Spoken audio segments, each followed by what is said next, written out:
I'm Nolan Beilstein, and welcome to another episode of Gen Z in Manufacturing, a podcast where I interview young people about their journeys in manufacturing, how they intend to influence the industry, and what they are looking for from an employer. For this episode, I welcome Ahmed, a 22-year-old quality inspector at Admin, who is working in the additive manufacturing space. Ahmed said she was initially drawn to manufacturing as a means to pay bills while she attended Universal Technical Institute, an education institution that provides training for students seeking careers in various skilled trades. Her passion for motorsport led her to a UTI division called NASCAR Technical Institute. Ahmed's other professional experience includes working as a CNC and CNC Swiss lead operator at Victory One Performance and Trend Performance, which are owned by racing parts maker race-winning brands. Ahmed also hosts NextGenMFG, a podcast that features guests working in skilled trades and pursuing education in STEM fields.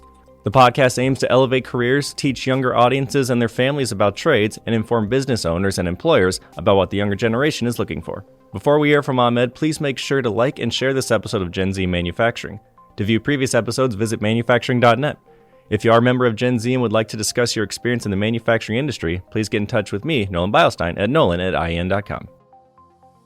All right, Noosh, well, thank you for joining Gen Z in Manufacturing. I kind of wanted to start off by getting a little of your background. So what kind of manufacturing influence did you have growing up? Growing up, I watched a lot of How It's Made, but I didn't really realize that that was something I wanted to do. I just kind of had that in the background. I didn't really learn about manufacturing until I was around 20 and started working in a machine shop. I started off, honestly, looking into computer science as a career and realized I wasn't very good at learning how to code. And that was when I was a sophomore, so obviously I wasn't going to be very good at that stuff. So I pursued automotive as a career, and I really loved it. As I was in automotive tech school, I found manufacturing and then found my passion for that. Did your parents have any sort of manufacturing influence on you? Nope, not at all. Okay, and where did the passion for motorsport come from? I don't even know, to be honest. I just really enjoyed playing with Hot Wheels when I was a kid. And my family didn't really watch NASCAR or anything like that growing up, but I was always really interested in cars. Somehow, every single social media I had, the algorithm always showed me cars. So I figured, that's what I like. But I didn't really realize that I could pursue automotive as a career until I just decided to enroll in the automotive program that my high school offered. So a lot of times when I talk to guests on here, they say that they weren't familiar with the possibility of a manufacturing career. It just wasn't introduced to them at a young age. So how do you think manufacturing employers can bridge that gap between the Gen Z that doesn't have any direct connection to the skilled trades?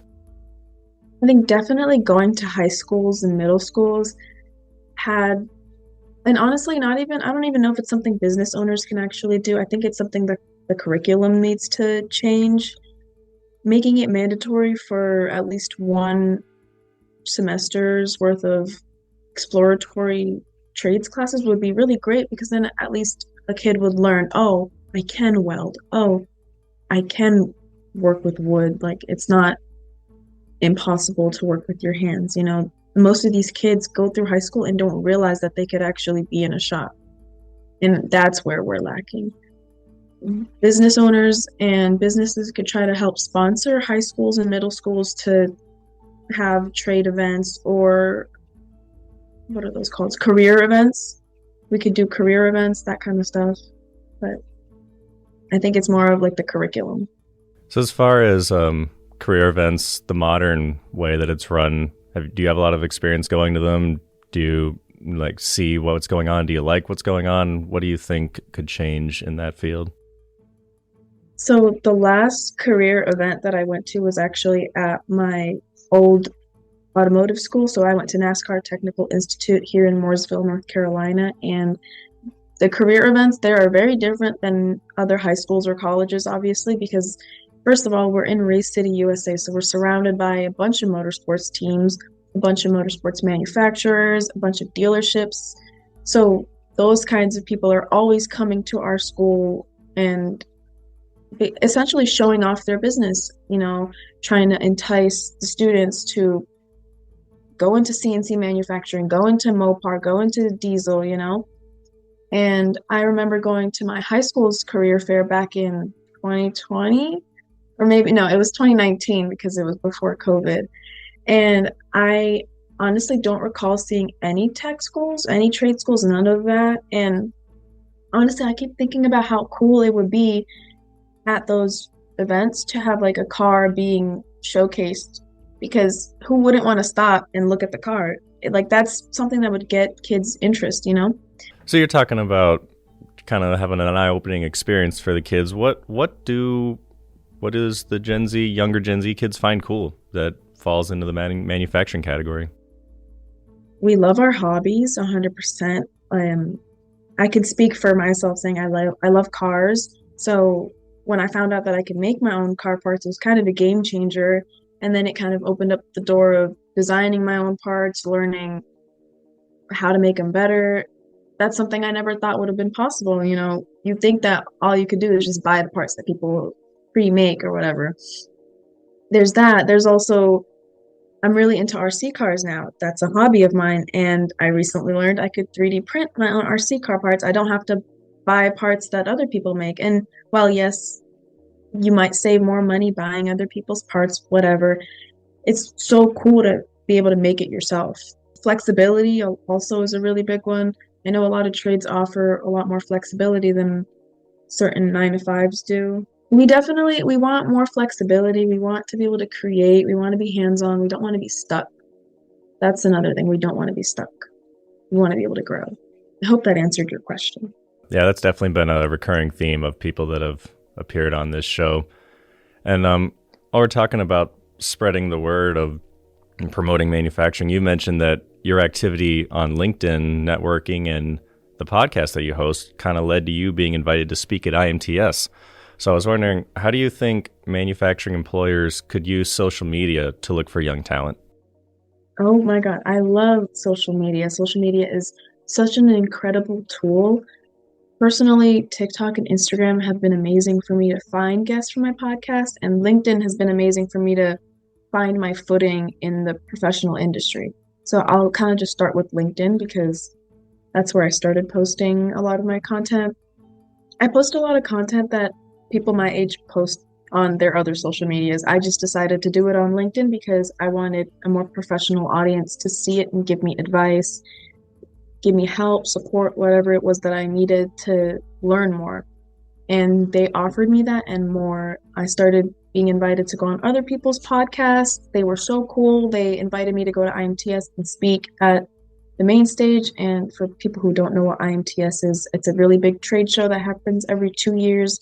Stands for the International Manufacturing Technology Show. And it was incredible. And I would have never thought that someone that was like me, just an operator, would get opportunity like that, because you think you're just someone in the background, someone that's not important, but you are very important as a tradesperson.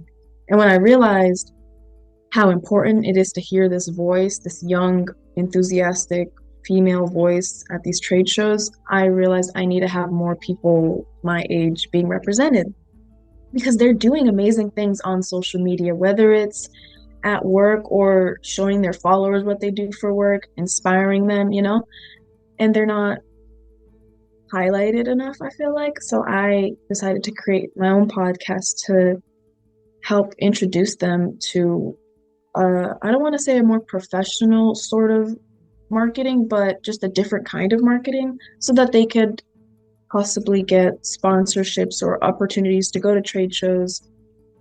Since this is coming out in March, most likely, I am going to be going to another trade show in April, and they actually invited me to go talk at that trade show. It's the Assembly Show South in Tennessee. So I'll be, going down there, and it's kind of crazy that me just talking about working has brought me all these opportunities, but I want to do that for other people. Yeah, and you mentioned that LinkedIn's kind of where it all started. Is Gen Z active on LinkedIn? Do they use it? Kind of, sort of. I've noticed a lot more. I'm going to say white collar, but I mean more like college student-esque people. I see more of them on LinkedIn, but they're also not that but they're also not that active on LinkedIn. So it doesn't really matter what they do to me. I just want more people on LinkedIn to show people that we are eager to work, we are willing to learn. A lot of them have accounts that they've just never used, never posted on. Some of them think that opening up another social media account is a waste of time. So part of my podcast is showing them that it's not a waste of time and it's also easy. I want to teach people that LinkedIn is a very simple social media platform, and if they use TikTok and Instagram, then they're already really good at navigating algorithms. They'd be good at posting on LinkedIn. So I think generally employers professionally, LinkedIn is kind of what they use. Do you see a presence on Instagram or TikTok? Actually, yes. I see more of it on Instagram, obviously. A lot of businesses have Instagram pages. I don't see them posting that much on their Instagram page as much as they should. Also, certain companies don't really make LinkedIn posts either. They're not really that active, but their employees are active through their personal pages, I've noticed. TikTok, when you look through certain videos comments, you'll see a bunch of companies and they get a lot of interaction because they're interacting with creators, they're sponsoring creators, they're being part of the community, and that's what young people want to see. That's why they're so willing to give these companies time. I hope that makes sense, but I feel like if these manufacturing companies went on TikTok, posted what they do, explained like a part, showed what they did, kind of like how Titans of CNC does on TikTok and YouTube, or not how they do. You could do it slow, it doesn't really matter, but just showing people what you do and how it's not dirty, dark, scary, and interacting with all these young people, you would see that your business would have a lot more success. Not guaranteed, obviously, but interacting with people on social media has definitely helped a lot. So is there a platform that companies should invest time in more so than others, or is it kind of more a mix to all of them? Definitely a mix. And it also depends. If it's a company that's looking for employees to hire, I would say TikTok is your best bet because of the way that search works. I literally will search up welder and then a state, or woman welder, or sculptor, or something along those lines, and it brings up so many people that are related to that hashtag, so many people that could be potential employees. And what's great about TikTok is it's like a portfolio. You could see the kinds of things that they post, what kind of person they are, and if that's for some reason what you want to judge them off of, then you can, but you can also see the kind of welds that they do or the kind of mechanic work that they do. And I keep bringing up welding because welding is so big on TikTok. There's so many welders that have helped so many kids find their passion. And there's so many there's so many middle schoolers that are on TikTok watching these videos, getting exposed to this art, and they're inspired. I think I'm saying we as business owners, but I'm not a business owner, but we as LinkedIn people should definitely do the same. And then do you have any examples where you've seen a company effectively using it and using it well to spread awareness about its industry? I know you mentioned welding, but does anything else come to mind? I'm going to mention Titans of CNC because they're doing really great for the industry. For anybody who doesn't know what Titans of CNC are, they offer free resources for people who are into CNC manufacturing and want to learn how to program and machine parts. And they do a lot of other stuff on the side too, or not on the side, but they do a lot of other stuff. And they have done a really great job of taking YouTube and TikTok and Instagram Reels and posting their content to it to get not just people in the country, but people outside of the country, younger kids involved. They're also working on getting the Titans of CNC Academy courses accredited, I'm pretty sure. So like that's amazing. And I don't want to say it's all because of social media, but social media played a really, really, really big role in that. Yeah, I'm admittedly minimally on TikTok. It's only when people send me links for videos to watch. So I wanted to talk a little more about your podcast, NextGenMFG. I do know what MFG stands for because I think I heard you explain what it actually is. But could you just explain a little bit more on the origins of it and how you decided to get it started? So I was on a couple of people's podcasts earlier last year in 2024 and was completely blown away by how much support that these strangers were giving me just because I was working. And I realized there's so much support and opportunity out there for new jobs, sponsorships, marketing opportunities. There's so much out there. And there's a whole crowd of people that aren't being reached out to because they're not on LinkedIn. So I decided to make my own podcast, kind of powered by other social medias because I use TikTok and Instagram to find my guests and connect with them. And we talk about what they do in the trades, why they chose to work in the trades, and any advice that they have for the next generation. That's why it's called Next Gen. But any advice they have for the next generation who wants to pursue a career in a similar field. I also interview people in the STEM fields because those are also really important industries to cover. And I don't feel like they're highlighted enough. I've met so many amazing individuals through social media who own their own businesses or they've made it from the ground up, learning from 0 to 100, or they went through a bunch of community college experiences or through a bunch of community college courses to find the trade that they eventually loved. And I want to give them a platform to be able to talk about how they made it there. What have you learned about Gen Z in the manufacturing industry since you started your podcast? Like, what do they want? What are they looking for? They definitely want flexibility. They don't want to be working from 8 to 5 or 9 to 5 at, the same place every day. They want change, whether it be travel or learning something new every day or every week. A lot of Gen Z really want support in the industry. They don't want to be discriminated against. Obviously, that really sucks. They want to be treated as though they're just another employee. Can you point to any specific guests you've had on your show that you thought accurately described what Gen Z looks for in a job? I recently had a welder pipe fitter on my show. Her name is Sydney Stewart, I believe episode 6. And she was telling me her experience as a travel welder and like what all of that entailed.